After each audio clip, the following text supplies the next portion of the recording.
Alright, so there's one trainer here. There's several in this area. I have to remember where they all are. These gamblers, they tend to go for fire-type moves. They do. As well as the... This one has a Poliwag, however. Some of them like to mix it up. But a lot of them, I believe, like to go for Growlithe and Vulpixes. That is true. Which never actually made sense to me. If I were to... Oh, goodness. If I were to choose as a gambling man, I would choose a Psychic type. Because it could use its psychic abilities to rig the cards of the dice for me. Or not even necessarily rig it, being able to know what's going to come up. Exactly.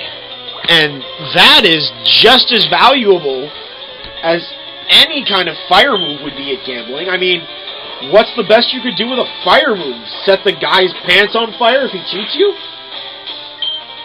I suppose that's one way of getting his money. True. Oh, goodness. I think we're going to lose Pikachu. Yep. He criticaled on us.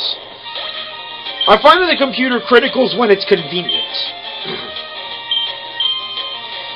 For example, if it wouldn't really kill you on a regular move, but if it critical, then it would, and you don't have a lot of health left, the computer seems to be able to pull out a critical right when it needs one.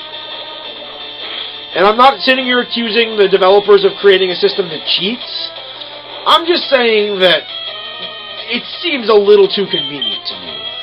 Also, the fact that this particular Pokemon seems to be landing hypnosis after hypnosis on me. I've never seen a hypnosis with a hit rate this high. It is by far very annoying. I actually encountered this not too long ago in my Ruby playthrough, I believe.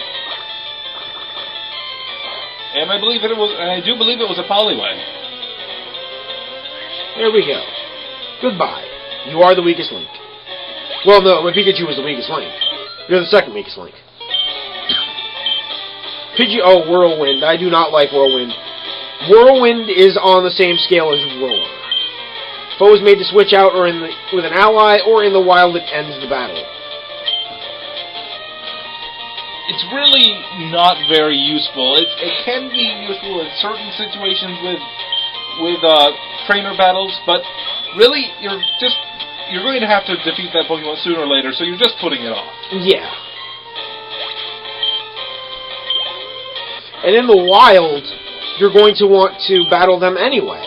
You're going to want to battle as many Pokemon as you can to level up, so there's no point in running away a lot. I mean, you don't want to get over-leveled, and that's when you start running away. And I will admit, when I was on the first part of this playthrough, when I was in Viridian Forest and I did that off-screen leveling, trying to find the Pikachu, there was a point where I had to start running away because I was just getting way too high a level for where I was in the game.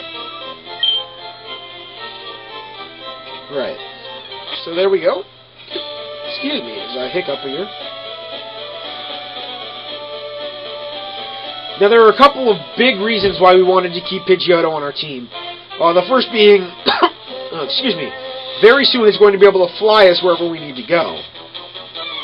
The other being, the next gym, Pidgeotto is going to be our savior. What do I mean by that? I mean, flying types are super effective against grass types. And that's what our next gym is the grass type gym. And seeing as though we do not have a fire-type move, a fire-type Pokemon, I should say. That's true, we do not. We could easily catch one coming up. In the patch of grass just outside Lavender Town, there are either Vulpix or Ponyta, I forget which one. Actually, it's Growlithe, I believe. Oh, Growlithe, yeah, I'm sorry. It's either Vulpix or Growlithe. And it is Growlithe, because Vulpix is a leaf green Pokemon. That would be it. So we can catch a Growlithe. And so we could get fire moves there. And I know some of you are thinking, hey, we could get the Eevee that you get in Celadon and evolve it into Flareon, which we could, but that does not instantly give it a fire attack. It just makes the fire type. I do not know. I don't do a whole lot with Eevee, but I do not know at what level it would learn a fire-type move. It might be a while. Indeed. I don't know if it's especially since I can't remember, but I think the level of Eevee you obtain is 20 or 25. 25. It's at 25, so that already gives it ample time to bypass any sort of fire-type move that you learn from being Flareon. Because if you evolve it early on, it might have a better chance of learning fire moves earlier on. I really don't know a lot about the Eevee evolutions and their and when they learn moves. And I mean, it's not an unfair thing to say at this point, considering Eevee now has 7 evolutions. There's the basic 3, which is Vaporeon, Jolteon, and Flareon. Then there is Espeon and Umbreon, which Espeon and Umbreon, you have to get your Eevee friendly to you. Then, if you level it up during the day, it is an Espeon. If you level it up at night, it becomes an Umbreon. And then there are 2 things. One is by item, and the other is by being in a certain place. You can get it to be Glaceon, which is an ice type, or Leafeon, which is a grass type. And that's from Diamond and Pearl. So there are 7 evolutions to this one Pokemon now,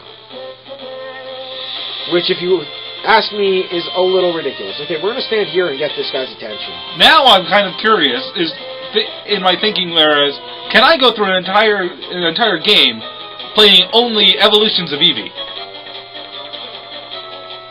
Yes and no.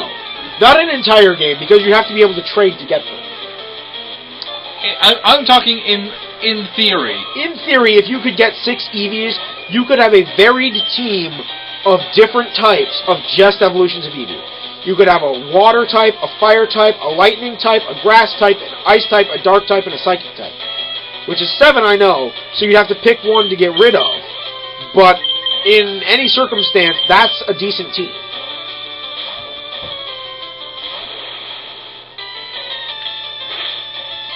I think when I'm going to go home today, I'm going to figure out how to do this.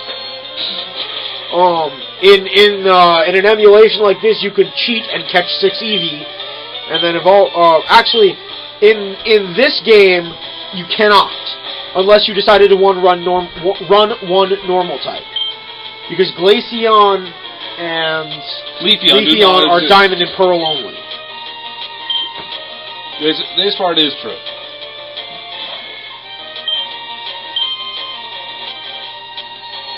I need to switch side beam to the front so I start using it more.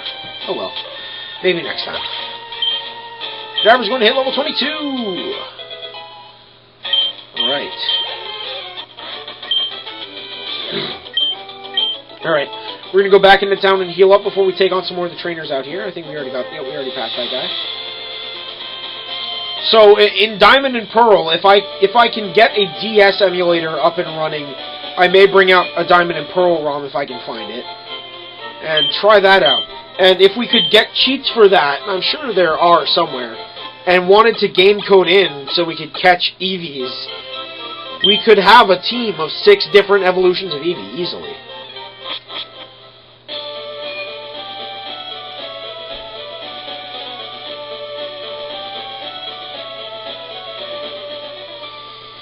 Alright, here we go, back out here.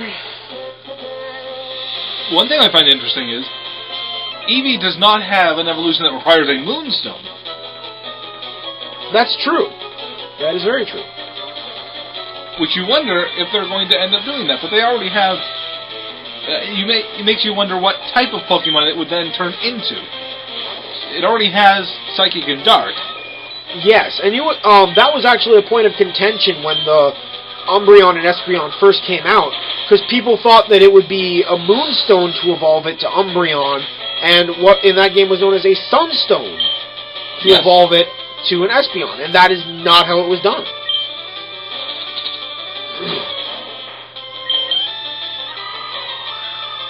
This guy's using grass Pokemon, so our Pidgeotto is just going to wreck him and move on.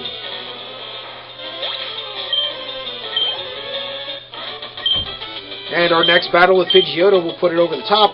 However, I am remembering now that I forgot our Beedrill has not yet leveled up to 20. So we'll put him at the front for this next battle. There's an item right here. Hit X defend.